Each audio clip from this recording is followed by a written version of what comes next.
Bonjour chers frères et sœurs de l'église de l'I-Jésus, nous sommes aujourd'hui le jeudi 1er juin 2023 et nous allons méditer ensemble Josué chapitre 23. Josué est maintenant très vieux et il décide de convoquer tout Israël et ses chefs pour communiquer au peuple ses dernières recommandations. Tout d'abord, il va faire allusion à la loi.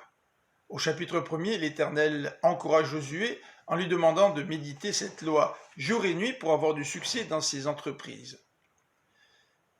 Des années plus tard, vers la fin de sa vie, Josué reprend les mêmes paroles en s'adressant au peuple.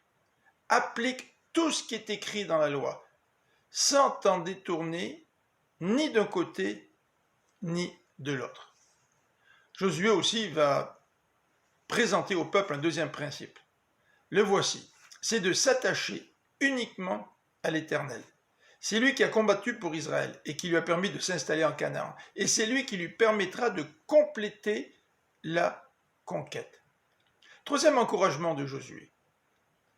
Veille à aimer l'Éternel ton Dieu. Que signifie aimer l'Éternel ton Dieu?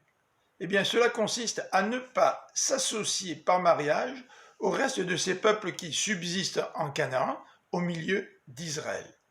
Car le peuple courrait le danger de commettre l'idolâtrie et de se détourner de l'Éternel. Et si c'était le cas, l'Éternel n'aiderait pas Israël à compléter la conquête. Un autre élément, dans ces paroles d'encouragement de Josué à destination du peuple, c'est celui-ci.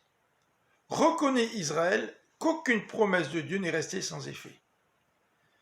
Et Josué, en parlant au peuple, ajoute ceci. Reconnais-le de tout ton cœur et de tout ton être.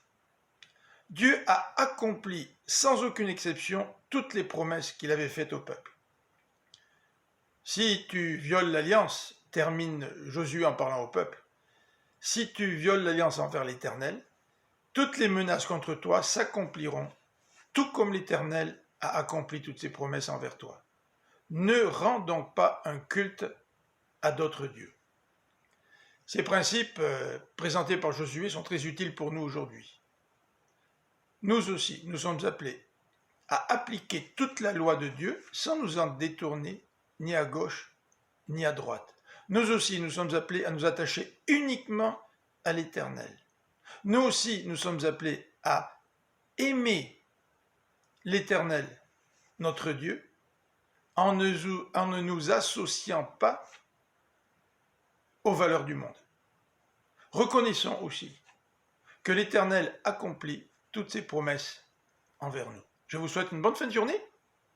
À demain.